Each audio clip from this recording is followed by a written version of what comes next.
Money is deeply intimate. And if you look at it from an Eastern perspective, money is at our root. So it's at the base. It sits at our pelvis with conversations about sex and intimacy.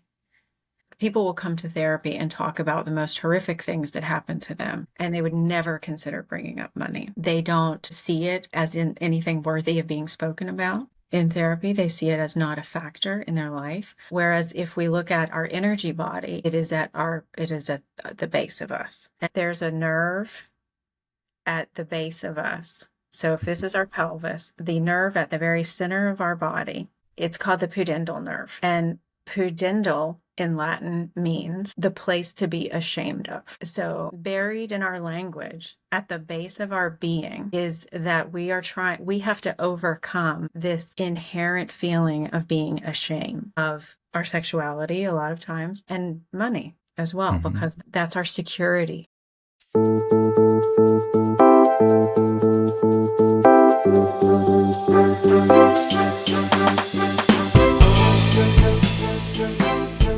Welcome to Talking Billions. We talk about big ideas, big inspirations, big topics. We take on the hardest topic of all, money. How to make it, save it, keep it. But our conversations lead us to an even bigger question, what it means to live a rich life beyond money. My guests share their practices, principles, and evergreen wisdom. I'm your host, Bogumil Baranowski, author, TEDx speaker, and investment advisor to wealth creators with patient capital and an infinite investment horizon. I work with families and individuals who aspire to grow wealth over a lifetime and generations through disciplined, thoughtful investments in durable quality businesses while giving money meaning. Join me on this quest to unearth and share the wisdom of the ages. Let me share with you the podcast program disclosure statement. Blue Infinitas Capital LLC is a registered investment advisor, and the opinions expressed by the firm's employees and podcast guests on this show are their own and do not reflect the opinions of Blue Infinitas Capital. All the statements and opinions expressed are based upon information considered reliable, although it should not be relied upon as such. Any statements or opinions are subject to change without notice. The information presented is for educational purposes only and does not intend to make an offer or solicitation for the sale or purchase of any specific securities, investments, or investment strategies. Investments involve risk and, unless otherwise stated, are not guaranteed. The information expressed does not take into account your specific situation or objectives and is not intended as recommendations appropriate for any individual. Listeners are encouraged to seek advice from a qualified tax, legal, or investment advisor to determine whether any information presented may be suitable for their specific situation. Past performance is not indicative of future performance. None of what you're about to hear is investment advice. My guest today is Ruschelle Khanna. She's a family business consultant and psychotherapist who lives in West Virginia with her husband, son, and 2 dogs. For over 20 years, she has helped thousands of individuals, families, and organizations at the intersections of health, relationships, and wealth. When she isn't writing, she enjoys lifting weights, reading historical fiction, and exploring the beauty of Appalachia. How are you? So nice to see you. Very good to see you. I'm great. Thank you. So West Virginia, I went whitewater rafting in West Virginia many years ago, and I lived in a cabin in the woods in North Georgia, which is part of the same mountains. So I know the beauty of the area around you. Was that the reason to move to the area? I grew up here, and you were probably across the mountain from where I grew up, because that's where the most famous whitewater rafting is in West Virginia. Yeah, so that's where I am, actually. The beautiful part of the country. I want to jump right in. I loved your book. I'm very curious about the work that you do. You might know that I like to kick off those conversations with the early days, if you allow me. And I'd love to ask you about your childhood upbringing and how do you think that time shaped you? Maybe even your relationship with money and the career path that you chose. Yeah, well, I grew up in this the magical, mystical 90s. That was when rural America really had a good culture, a rich culture. And I grew up in a very small town that didn't have a stoplight, with the backdrop of the coal industry. So in terms of money, those small coal towns were a type of indentured servitude. I think you may remember from the book, in terms of finances, people didn't was hard to accumulate wealth in a coal community because you were working to earn scrip, which was the coal company's currency. So you didn't actually earn money. You earned the coal company's currency. So my grandfather was a coal miner. My dad was not, was an entrepreneur. So my background growing up was I didn't know that we were poor. We had everything that we could have wanted. It was just a really fun time. But I think in terms of money scripts, my parents weren't outwardly anxious or shared their anxieties about money with us, but there was an underlying current of real pressure on my dad to make a living and have an income for the family. So I think that this kind of feeling abundant as a child and then having this undercurrent of anxiety about money was something that shaped how I treated money as a young adult. It's interesting when you mentioned that you thought you had everything you needed. I grew up in Cold War Poland, so I remember the last years of communist Poland state. Everything was owned by the government and the stores were empty. It was a gloomy time, but as a kid, I didn't know. And I was going on walks with my grandpa, and I didn't realize that the world I'm living is very different than the world a lot of kids were living. So growing up, looking back, I realized, wow, I was deprived of things, but at the time I had no idea. So it's not that I was living every day thinking I wish I had something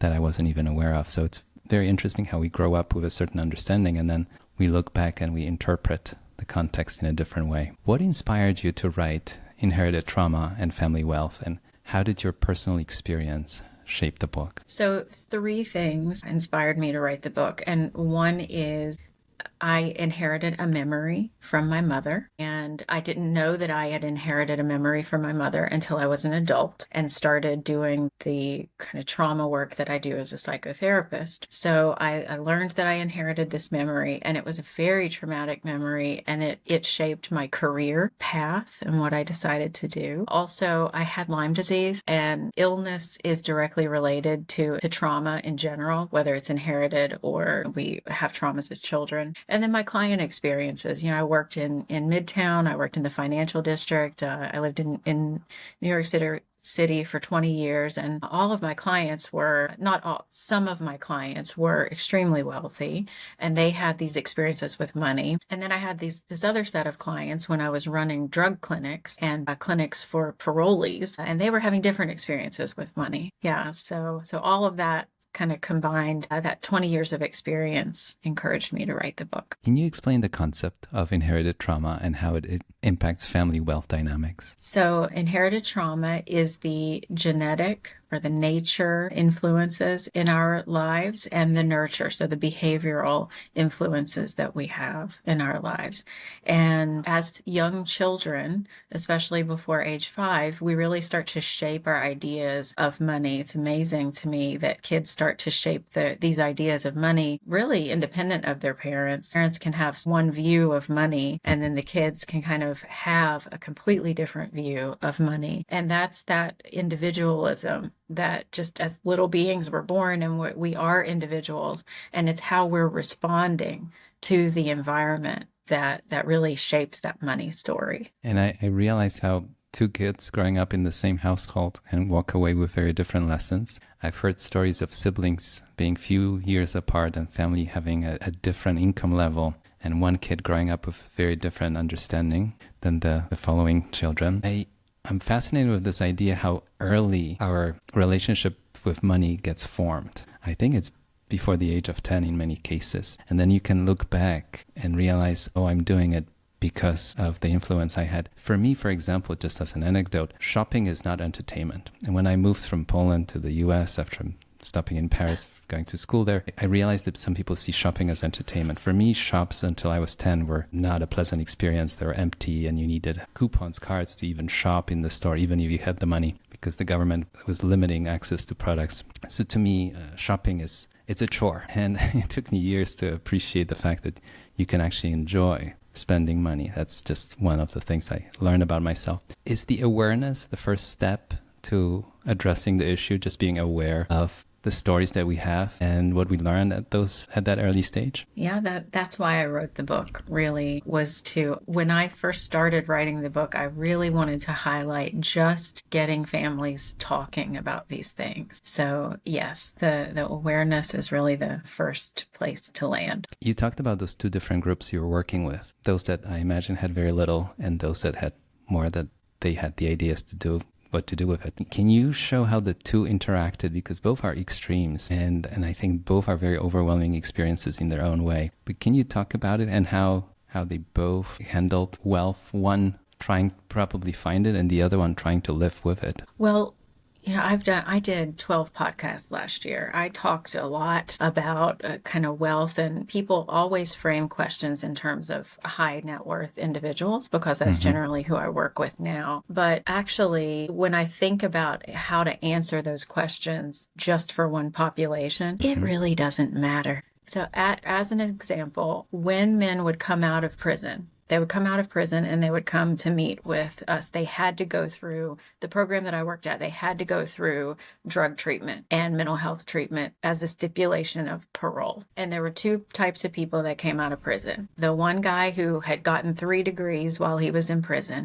and was, go see his family and be with his family and start a career. And then there was the guy who would go back to prison maybe 3 or 4 more times. And I bring up prison because wealth, as we know, it's like the golden cage, right? Like the prison is in our mind. So those men that came out of prison and went on and did great things, they didn't act like they were in prison when they were in there. They did what they wanted. They made it there. And I think whether we're wealthy and we have our own limitations because of that circumstance, or whether we're in poverty and we have those limitations because of that circumstance, if you're the free mind inside of that cage, it doesn't matter where you are. Well, the immediate question is, how do we get out of that prison then? Well, you decide, I'm not going to live in this prison. I'm not going to view it as a prison. I'm already a free person. So, deciding, I think, is sometimes the hardest part. It's very powerful, this image that you just presented, that both of those groups you were working with were in a prison, just a different prison. And how do you get out of it? That's a fascinating path. I'm curious about some practical strategies that you see that families use that heal that inherited trauma and foster healthier relationships going forward. Well, for the population that I work with now, family governance is a very powerful tool. So, of course, therapy is a powerful tool. If families do therapy together, or you go into individual therapy, or you decide to take a ayahuasca journey and kind of uncover some of your inherited patterns, that's great. Therapy is great. But a lot of people don't want to go into therapy. A lot of families don't want to sit down and go into therapy. So you can use your building family governance, building a family office together can be an extremely powerful collective project that brings families together. Genealogy research together. So I'm getting ready to launch a course on introduction to genealogy for healing. That's a great place to start, is to engage a genealogist to help you with your families. And then generally just finding a way to talk more. It sounds like it's a dance between the individual and being part of the family as a community, right? Who are you on your own? And then who are you as part of a family? And what you mentioned, I think it's a wonderful way to introduce the family as a whole. Who are we, with the story and the legacy? And the family office and the governance allows the individual to see what kind of a part they can play in that family going forward. Yes. In your book, you discuss emotional intelligence in wealth management, and you mentioned how it's overlooked. I find it fascinating. In the work that I do, I manage money for families, stock portfolios, and I realize how many of the conversations go way beyond which stocks we own. And I realize how important it is to have a context, how this money came about, what this money means to the family. 1 million is not equal to the other. They have a completely different emotional charge. And I almost can't imagine doing the work that I do without asking a lot of questions that really go way beyond how we're going to invest the money. Because without it, I can't even find a way to properly help. Can you talk about that importance of emotional intelligence in wealth management? Yeah, so emotional intelligence really starts with, so we have 2 parts to the brain, right? We have the feeling brain and the thinking brain. And we have to take care of the feeling brain first, or the child brain. So if the child feeling brain is not feeling safe and comfortable, then that decision making part, the adult brain, can't operate. And good decision making includes discernment. And discernment comes from knowing ourselves emotionally well. You know, a lot of people, if we're driven by fear and we don't know it, if I'm making a financial decision, well, that's been lately, there's been a lot of talk about fear and financial decision making. So if I'm making a decision from fear, then it's probably not rational.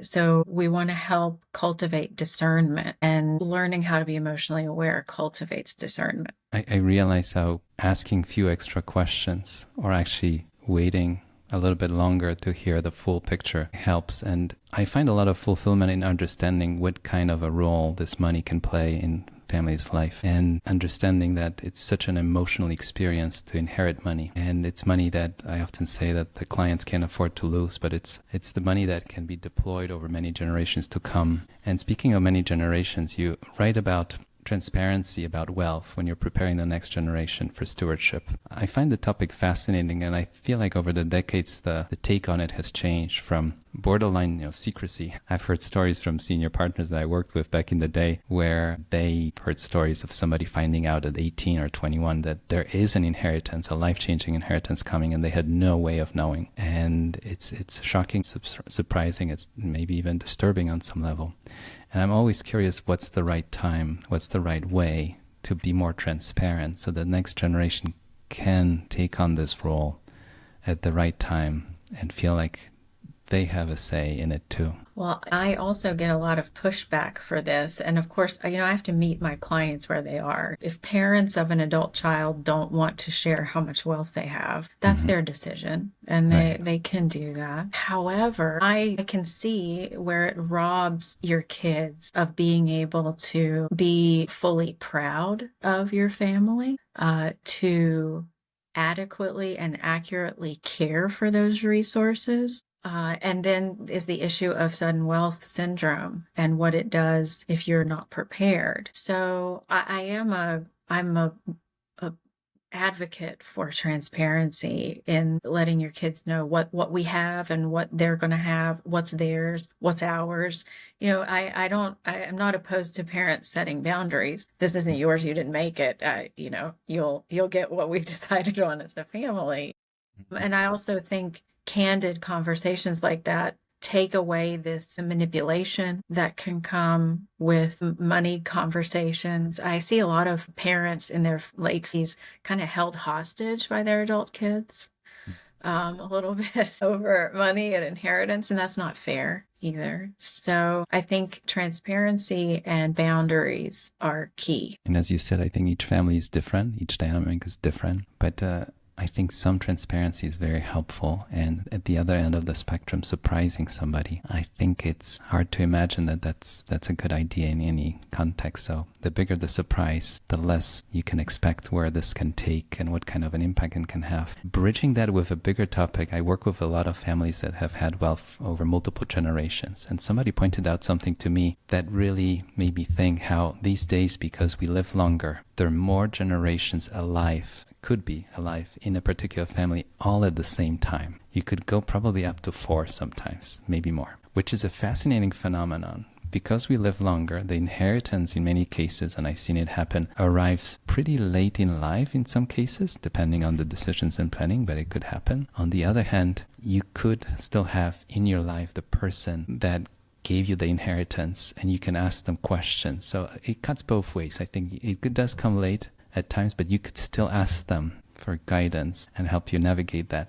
Can you talk about that multi-generational transition of wealth between generations in today's world? We live longer, and we can have the grandparents, great-grandparents, and great-grandkids all at the same time in the same room. I love this question because I think, and it just came up the other day with a family client of mine, the value differences between generations is always there. There's not been a generation that had the same values. It's not possible. They grew up in a different world, and facilitating those, I think a lot of times they don't recognize it as a values difference. And then everybody's operating sitting wondering why grandma's acting this way or why grandpa behaves the way he does. Well, if we just got curious about our family members and their experiences, then suddenly the understanding is there. Just like when we got on this call, you asked me about my childhood and why I'm doing what I'm doing. Well, that sets the context for why I act the way I do. And that's why I love collaborating with services that document grandma's family legacy in a documentary, or want to preserve the family's legacy through an art project or something like that. Like, I think those are wonderful times for families to kind of come together and co-create, even though their values are different. I've had guests on the show that go about it in different ways, other video or books, collecting those stories. The reason I find it fascinating is because working with clients, I realize how the next generation might have no memory of how the money came about. And I think it's very powerful to know the story. It's a very different relationship that you have with the family wealth if you know that grandpa, grandma came from somewhere, moved, took certain risks, engaged in a certain business, and had the outcomes they had. Just having the respect for like the unique collection of coincidences for that money to even come about, right? And then if you talk to somebody or family that has had money for over 2, 3, 4 generations, to think of all the decisions, you talked about governance, that had to be taken for us to sit in this room today and have any money to talk about, right?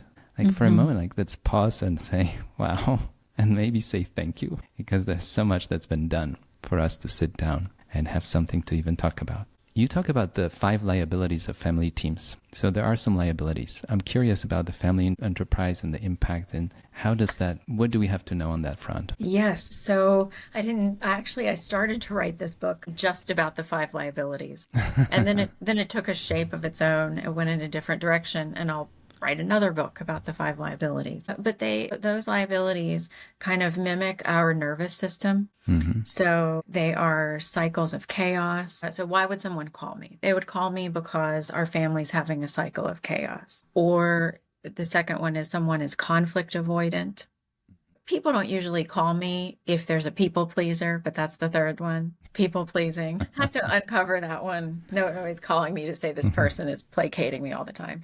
And then the kind of the devastating one, the one that is a result of trauma really running its course, is abandonment of the family. So just estrangement and painful separations. And those are all big liabilities in your family firm. You brought up conflicts, and I find it really interesting. I've worked with families that somehow were able to avoid conflict across generations, and I always look for the magic. How did it come about? And I'm sure you had this experience, and there are opposite examples where there seems to be a conflict about the smallest thing too. And to try to figure out how to approach it, because at the end of the day, you have to resolve the conflict. The family has something together. They represent something together, either it's an existing business or a family fortune. How do you go about approaching that kind of potential resolution of conflicts in high net worth households? So in high net worth homes, it's not about the money, right? It's usually about belonging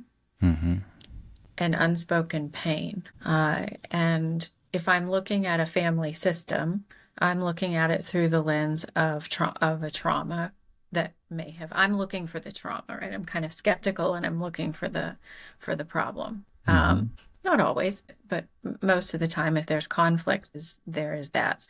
If we look at every family member as someone having a need that they need to get met, which is when anyone interacts with another person, they're trying to get a need met. So my job is to kind of mother the situation and make sure that everyone is getting their needs met in a compassionate and non-violent way. I have to ask that. As I was listening to you, you're looking for the trauma.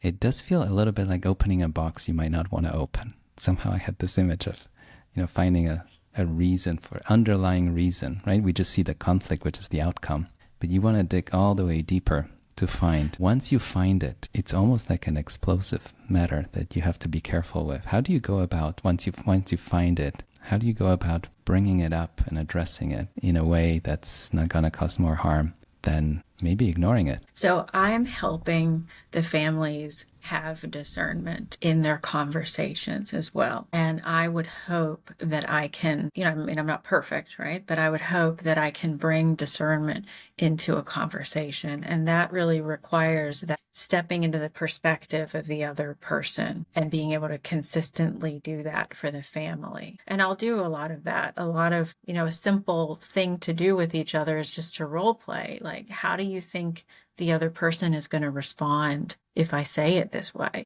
And then you figure out the next steps. As I'm listening to you, I'm thinking of two situations, and we kind of talked about it, but you have inherited trauma that can manifest differently in families with sudden wealth, let's say a lottery winner or somebody that sold a business or got a big pay, and then families with multi-generational wealth. You would think that the latter had the chance to get used to, get comfortable with that wealth, although I think there's a lot of sudden wealth moments even for the multi-generational families. But does the trauma manifest itself differently? Because if it's sudden, it almost feels like there was no reason for it to come up, and maybe this change makes it come up in a bigger way than before. Is that the way to think about it? Well, sudden wealth can cause an eruption in a person. Mm-hmm. That was one of the first families that I worked with had exactly that. There was sudden wealth, and then there was an eruption of pain. So that is true. But in terms of sudden wealth versus inherited long-term wealth, the trauma manifests until it's resolved, and it can get worse and worse. It cannot mirror generations and flip-flop. So, for example, if granddad was an alcoholic and gambled all of the money, then me, the daughter, I might have codependencies and allow people to mistreat me financially and in other ways. And then my child might have a gambling problem. So sometimes we see these kind of flip-flops of behaviors. They can also be direct. Dad wasn't good at saving money, so I'm not either. There can be direct links as well. And those are usually a way to stay connected to a family member that maybe we felt distance from. So when you were talking about your shopping story, I was laughing because I also have a shopping memory. My mother, we didn't have a lot. And when we would go shopping, my mom would go through the store and put stuff in the cart. And then she would say, well, we don't need any of that anyway. So we had this fun experience going through the store and picking out things. And then she would put everything back because maybe she felt guilty, or maybe she felt like we didn't need it. And so as an adult, I've never done that before. Okay. So but I just had I have a 4-month-old. I went to the store. I went through the store. I picked out everything, and everything that was for me, I put it all back. And my husband's like, what are you doing? I'm like, I'm just being my mother, I guess. Yeah. Do you find it easier to buy things for other people, to gift, than to get it for yourself? Oh, well, I think yes. Yeah. And I think that that's a direct reflection of how my mother also treated money. My mother was not one to spend on herself at all. So that's maybe a way for me to stay connected to my mom. One of my mentors, Jay Hughes, who you might know, told me a story how when you go shopping, somehow there's so many stories around shopping, how even wealthy families, as a shortcut, as a simple way to say, they would say, we can't afford it if the kid wanted something. And he said there's a more powerful way to say the similar thing, just saying we choose not to buy it. We choose not to. Right. And it just stuck with me when he told me that story, because I thought I can overhear so many parents say we can't afford it. And in many cases, they can actually afford it. They just use this as a easy way out. And the way we're talked about money, spending, saving, everything related to it, it gets recorded somewhere. And then we may, repeat it. We might be doing things not knowing exactly why we're doing it. And I got to work with a lot of people that acquired wealth throughout their lifetime. And I would sit in the room and they would talk to me about their weekend. And I remember stories that really stuck with me. They would leave New York, drive across the river to shop and bring some home staples and save a few dollars on those while paying New York rent and flying and going on trips and clearly not needing those few dollars. But they were spending 45 minutes retelling the story, how much they saved on this trip across the Hudson River to New Jersey. And I thought, you're trying to fulfill this childhood experience of your parent would be proud how you saved those few dollars, but you really don't need to do that anymore. And it wasn't my place to tell them that, but that's what I was thinking. Yeah, well, and some of them are, it's nice to be aware of those things. And some of them are fine to keep playing out. If I'll probably go to the store many, many more times and put things back and just laugh about it. And just think, maybe remember being a kid and watching mom do. And then there are other times when it's harmful to replay our stories. And we had one of the other things that I thought of when writing the book was there was this mantra in our family, in my mother's family, that times are hard and money's tight. Times are hard and money's tight. And when I moved from West Virginia to New York. I practiced therapy. I went to Columbia. I practiced there. And when I lived in New York, I thought, God, that doesn't apply to me. That doesn't apply anymore. What is this? I've got the whole city. I've got this great education. I've got a good job. I've got, times are not hard. Money is not tight. Like, things are good. And so I think we just have to be careful. What are the things that we're keeping that are pleasurable and nostalgic, and what are the things that I don't need to say that ever. I think in a nutshell, we are weird about money. And the more conversations I have, the harder it is for me to say, like, this is the normal. Everybody has some sort of a reaction to it. And we can deploy some of those in a positive way. I think it's helpful if you save. I think it's helpful if you invest. I think some of those are helpful. And then I see those extreme reactions, even among siblings in the same family, where one sibling reacting to inherited wealth doesn't want to even acknowledge that it is there. And the other one is almost subconsciously or unconsciously taking steps to part with that money. And I'm always curious because a lot of them are very smart, educated adults. But when it comes to money, we're 5-year-olds on the ground, on the floor playing again. And I'm as guilty as anybody else. I see myself do that too. But I find it absolutely fascinating how the education, the rational side, gets overpowered by something deeper that almost renders us helpless in the face, especially of substantial wealth. It's very deep. So I'm going to explain how deep it is. So money is deeply intimate. And if you look at it from an Eastern perspective, if we look at the chakra, our chakra system, money is at our root. So it's at the base. It sits at our pelvis with conversations about sex and intimacy. And people will come to therapy and talk about the most horrific things that happen to them, and they would never consider bringing up money. They don't see it as in anything worthy of being spoken about. In therapy, they see it as not a factor in their life. Whereas if we look at our energy body, it is at the base of us. And in researching the book, I just couldn't find a place to put this where I thought it was appropriate. Or maybe it is in the book. I can't remember. But there's a nerve at the base of us. So if this is our pelvis, the nerve at the very center of our body that's between our reproductive organs and our bottom, it's called the pudendal nerve. And pudendal in Latin means the place to be ashamed of. So buried in our language at the base of our being is that we have to overcome this inherent feeling of being ashamed of our sexuality a lot of times, and money as well, because that's our security.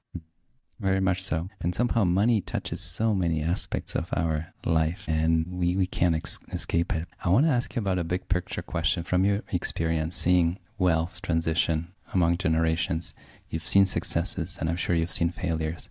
Can you give us an idea of what leads to a success, and however you want to define it, and what leads to failure, however you would describe it? Well, for me, success with families is seeing them create really strong systems, whether that's relational systems or financial systems or cybersecurity systems or, whatever it is that they need at the moment, that they've got this strong web. In the book, I talk about fascia. Mm-hmm. So success for me is cleaning out your financial fascia and making sure that you're flexible and strong and agile as a family and as an individual. And how does a failure look like? Is it a moment of conflict that cannot be resolved? How would you define an ultimate failure in that context? Well, even abandonment. And there's been a lot of talk of, on the surface, I would say abandonment is a failure because, our ancestors are always with us and our ancestors always want us to be healthy and happy and loved. But, sometimes it's necessary to go through a period of being alone and separated. And again, I think those things even work themselves out energetically. If you're if you're separated from your family, and your resources long enough, in some generation, you will be forced back in to reckon with them and to reconnect with them. So I don't think we can ever get away from things. I think failures are just kind of a ebb and flow of, they're an outside judgment about what's happening here. I like that. I'm curious about non-traditional families that you write about, blended or chosen families. I think that's the other dimension. We talked about so many generations being alive at the same time, but I think the definition of family and how families are shaped these days. How do you navigate that from your perspective versus what we would consider traditional families? Well, blended families have increased emotional complexity. So there are often more resentments. There are more backstories to what's actually happening. There are more secrets, more masks in the room. So the complexity rises and it requires an increased level of trust. So I think the advisors that are working with those families need to be paying attention to that. Sometimes people in blended families are very sensitive to, can I trust you or not? Yeah. Well, speaking of families, I'm thinking of siblings and the aspect of disparity in the wealth level among siblings. Can you talk about how that can have an impact on the multi-generational family dynamics when you have one sub-branch better off than the other? Yes, that really causes families not to speak to each other. And so if that's coming up in your family, I would really look at, for any family leaders that are listening, look at how to cultivate self-worth and confidence in all members, all generations. Because at the end of the day, that the disparity, I'll show you what I show. If people bring this conversation up, I always flash this across the screen. I have lots of things laminated. So here we go, right? Like, for those listening, can you describe what's in the picture? Yes, it is two pillars, one much taller than the other, and little stick men. One is on the tall pillar and one is on the short pillar. And that's really, I show clients this, and then I say, in no room that you go into should you ever feel this way, that you're on the bottom. When you walk into a room with someone, whether it's your sister or the president or your favorite person or whoever, you need to see yourself as equal to that person. And when you start doing that, money doesn't matter. What are we even talking about? Money doesn't matter. Is it the way other people make us feel, or is it the way we perceive ourselves, or both? We make us feel the way we feel.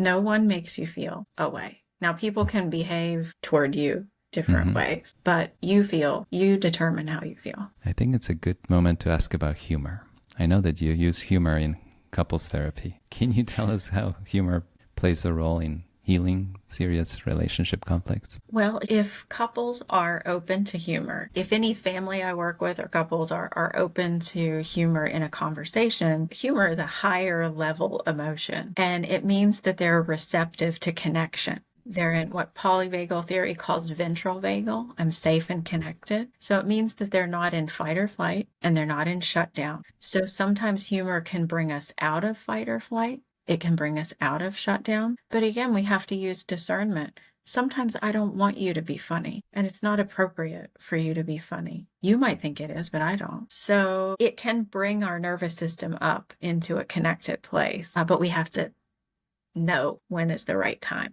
Humor can be helpful, but it has to be tactful, I think, at the same time. There's a time and moment to be serious, and there are moments that we can think of it in a lighter way. I want to bring up something that you touched on. I'm curious about compulsive spending and avoidance patterns that you bring up in your work. How do we address them? If we can touch on that topic, I'm very curious, because as much as saving too much can be trouble, but in the end of the day, it's good. But the compulsive spending, I think it's something that can get us in trouble. And avoidance is obviously, harder to find the solution if that's the path you choose. But how do you address these with the patients you work with? So compulsive spending, like gambling, like porn use, like anything that has I feel out of control kind of in the background, that's the thought that's driving that behavior, or I just want to feel comforted. Those are addictions. And when we talk about how to heal addictions, we're looking at what is the root of your pain. So what are you afraid of? What are you running away from? What are you hiding from? Mm-hmm. And if someone is exhibiting those behaviors on the outside, then someone lovingly needs to have a conversation with them about what is the pain? Please tell me about your pain. Getting to the bottom, to the root of it. I'm curious about the imposter syndrome. And you write about the Dunning-Kruger effect in family wealth dynamics. Can you talk more about it? I'm very curious how that plays a role, and maybe this audience would appreciate it too. Well, I like this question because actually both of those kind of land at the same need. If we talk about what do people need, right? Like if I don't, you might see it ping pong. If I don't feel like I'm good enough to show up, maybe I'll overcompensate and tell you how great I am all the time. All right. So there's that kind of like, I'll avoid, or I'll just avoid brag. And in both of those, again, it comes back to our worth. Have we cultivated our inherent worth? I talk with clients a lot about inherent worth and earned worth, and we need both as individuals. So our earned worth is our degrees, the money that we've earned, the accomplishments that we have created. And then our inherent worth is one of my most popular posts on LinkedIn. It just says, you're lovable because you exist. And one doesn't replace the other. So if you can have a nice balance of, I have value because I'm a human, and I also like to do cool things and have earned my value in my culture, then we don't have to be an imposter, and we don't have to brag because we're comfortable with ourselves. It's almost easier to accomplish that among strangers than among people that know us very well, especially those that know us when we were in diapers. Is that true? Well, Octavian Pilati writes about, I interviewed him for the book, and the section that I spoke with Octavian about, Octavian is a family business advisor and consultant, and we kind of called it the inversion of trust, where you can be more yourself and be more comfortable with strangers than you can your family. And I think that's one of the unfortunate, I think that's a failure of families. I think that's a clear failure of families. Like, I should feel safe. Families were meant to be our primary safety, security system. And if that's not working, that's a failure in a family that needs to be rectified. It takes more than an individual to do that. Well, in inherited trauma work, we would maybe disagree with you.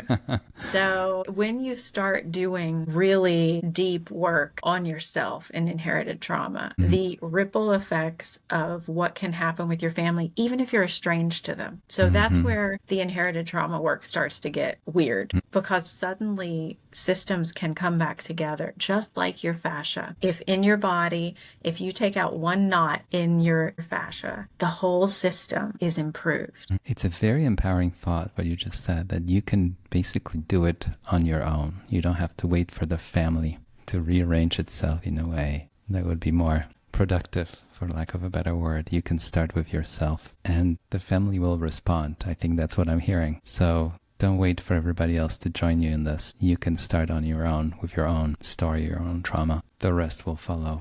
You got me thinking. I like that perspective. I have one last big question for you. How do you think about success, your own success, whichever way you want to take this conversation, either your personal or professional? But how do you think about success? I still think back to one of the first families that I worked with, and I was a live-in advisor to that family. And I was very, after 4.5 years, I was very happy with how I had helped that family. And so success for me is being in a place where I can really create change in a family system. And I also get to learn a tremendous amount for myself. So again, there's no power struggle, right? Like I get as much out of this as you do. I'm hearing fulfillment and satisfaction from the work that you do, because you had the skills and the experience to help. And that's how I feel in many moments with the families I work with. I could help. I can't see any other way. I had to help. And if they'll accept the help, I think it's a win-win on both sides, that I get to do what I love doing and I'm making a lasting difference in their lives. Yeah. How do you make it lasting, if I can ask you? You did the work, you worked with the family. At some point, maybe you walk away, maybe you're less involved with them. How do you make sure that it lasts? Well, the family, I have my clients, I've worked with a lot of my clients for a very long time. Mm-hmm.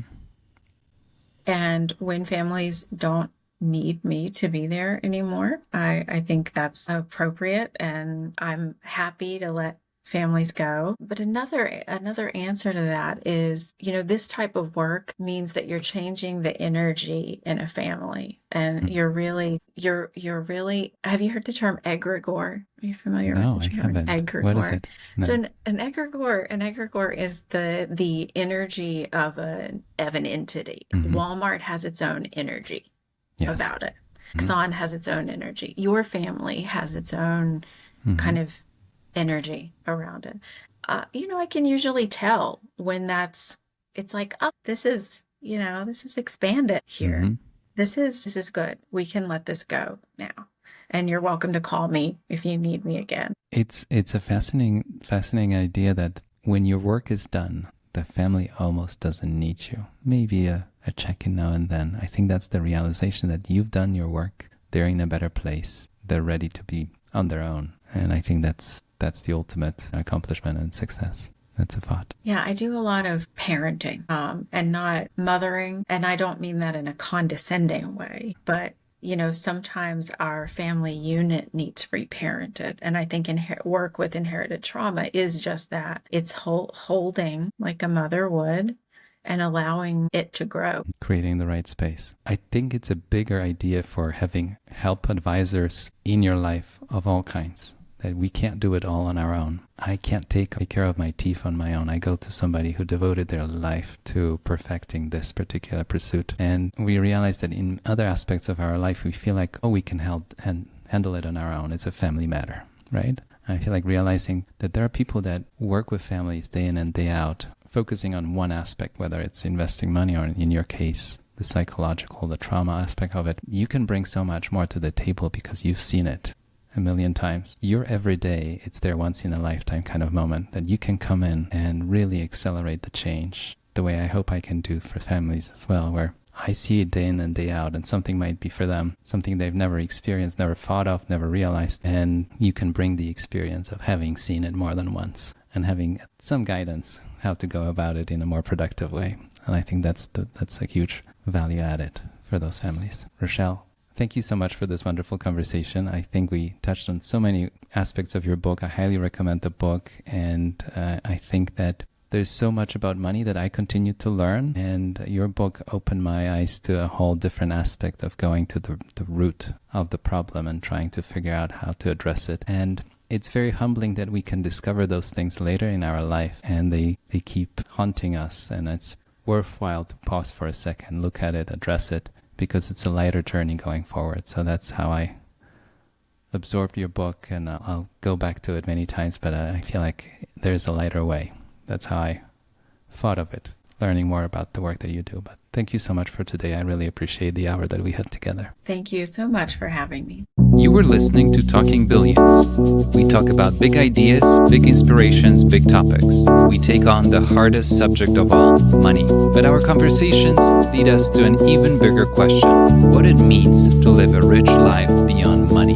If you enjoyed the show, please take a moment and follow, subscribe, rate, and share with friends and family. We rely on word of mouth to promote the show. One click for you means the world to us. Thank you. Until next time, your host, Bogumil Baranowski.